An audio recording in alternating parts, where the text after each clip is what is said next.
above 1 million shillings. What is that narrative that is given?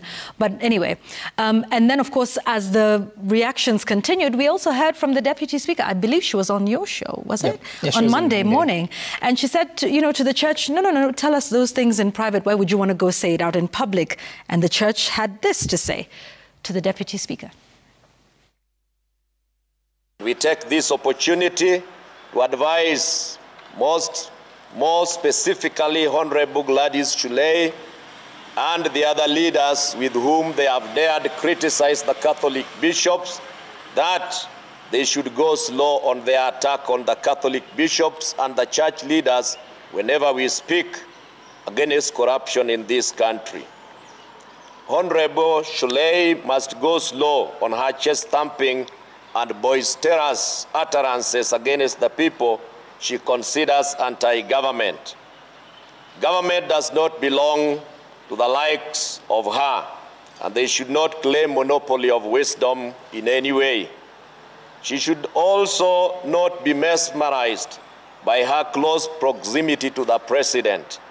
Denials of the obvious is a symptom of insensitivity, melodrama, and utter failure to address the issues affecting Kenyans.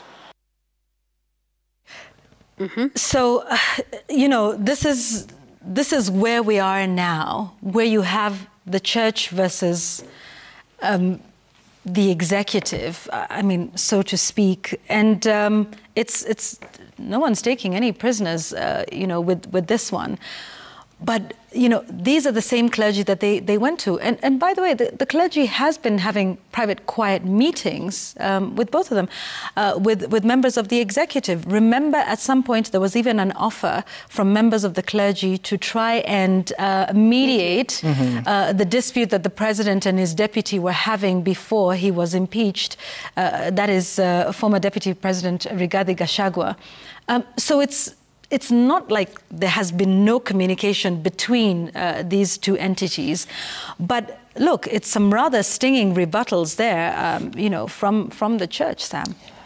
And I look at paragraph 53 of the president today, because you're speaking to the country through the members of parliament, saying that our national democratic culture expresses itself energetically through robust discourse, boldly speaking truth to power and holding leadership to account. It is a tradition of fearless expression and vigorous public participation. This is who we are, and there's nothing anyone can do about it. His words today. On Friday, those were not the words. He said that even as you engage in public discourse, get your facts right. He was telling the Catholic Church, get your facts right. The previous day, you saw the flurry of statements that came from different government departments.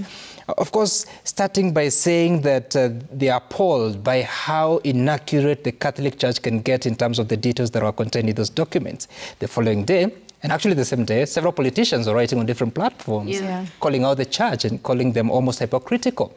The following day, every person who found a microphone or a camera somewhere, they went to speak to it and to call out the church.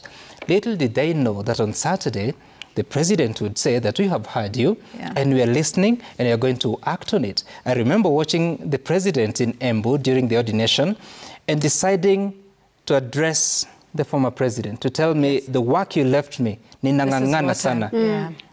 Talking about education transition, CBC, talking about universal health coverage, talking about the housing program.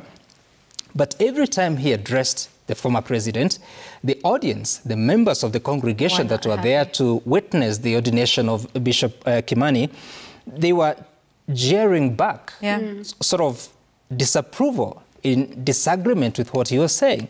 I think that falls under fearless expression and vigorous public participation that he now refers to. In the entirety of this, I think there is a problem in how can you call this crisis communication? I think it was mishandled by those that help the executive respond to certain levels of criticism, because criticism will come on a daily basis. In fact, today, despite the standing ovation that we saw in the House, when Parliament sits to debate this particular address by the President, expect some criticism. And in fact, if you listen to members of Parliament that spoke to our reporters just after the address, some of them are not agreeing with what you're saying. They are going to criticize, which is part of democracy as you're talking about is. So I think the strategy that they used in responding to that criticism by the Catholic Church is what ended up with sustained criticism from across all the quarters, people being, the leaders being told you need to respect the church. But I think for me, what really was astonishing is that on Thursday, you oppose to the statement. On Friday, you tell them, get your facts right. On Saturday, you say that I have heard you and I'm going to act, but you also say that you've had a very interesting week and you're going to sum it all with an attendance of a Sunday service, and you go to Soweto Catholic Church, at least 5 million shillings was donated or promised. And on the same day, the new deputy president, whom I've not seen before, donating millions of hundreds of thousands of shillings in a church service on a Sunday or whichever day it is, now has something he calls Sadaka. Sadaka worth 5 million shillings for President William Ruto. And Sadaka worth 2 million shillings for himself, and saying that he appreciates all the people that are giving Sadaka, and this is Sadaka. In fact, goes ahead to address the members of the press and tells them, this is not Harambee. This is Sadaka. For me, that was astonishing, and I think that's probably... It was a total of 13 million, Gituku, that was given just that one Sunday. On that particular Sunday. That's a lot of money. At a time that students are home because they do not have financing for their education. Lecturers do not have money for them to go back to class. There are challenges to the transition in education. Some patients have not accessed this new healthcare system because they have not made a payment to SHIF, because I hear that if you are treating something that requires financing by SHIF and you're not registered and you have not made a payment, that is not going to happen. That is just too much money, and I think this needs to stop.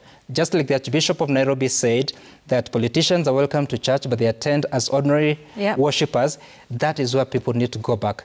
Go back to your church, worship and pray for yourself and the country.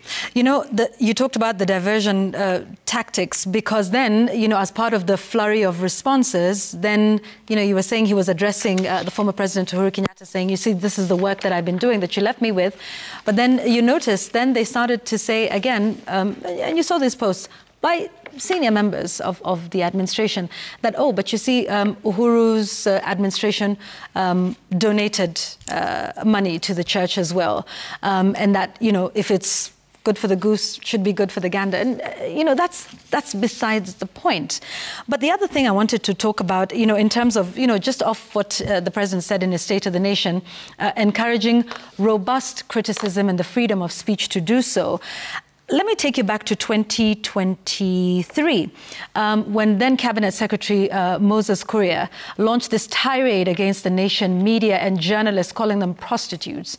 And he spoke rather strongly and, you know, in very strong terms. You remember the uproar that was across the country, not just from journalists at the Nation Media Group, but from those across the board. What did the President say in his defense? I remember very clearly where he was. He was at the Safari rally. And he said, when asked about the comments by Moses Kuria, let Moses Kuria speak. It is freedom of speech. So if we should allow that, then the churches are well within their right to criticize. So if you want to give it, you've also got to be able to take it.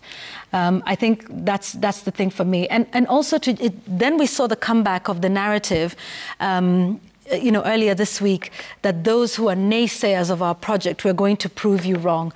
And then he used the now famous term, enemies of Kenya.